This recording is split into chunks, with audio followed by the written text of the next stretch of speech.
জনগণ তো নির্বাচনের জন্য কিংবা ক্ষমতার পালাবদলের জন্য অভ্যুত্থানে আসেনি। যদি আসতো সেটা 7ই জানুয়ারির নির্বাচনের আগেই আসতো বলে আমি মনে করি। যে কথাটা বলা হয়েছে যে জনগণ এবং সংসদের প্রয়োজন নেই, আমার মনে হয় না। এই যে আমাদের যে সংস্কারের কথা আমরা বলছি, এটা ছিল এক দফারই অংশ।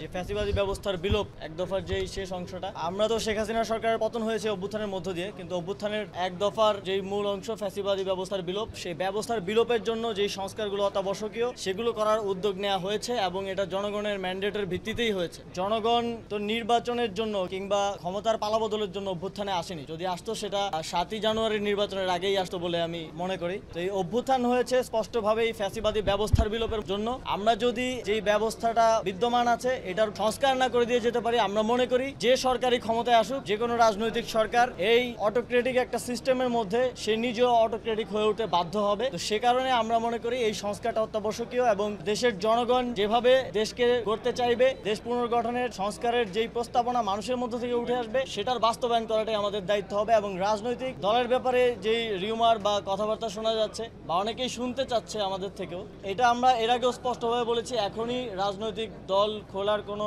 অভিপ্রায় আমাদের নেই।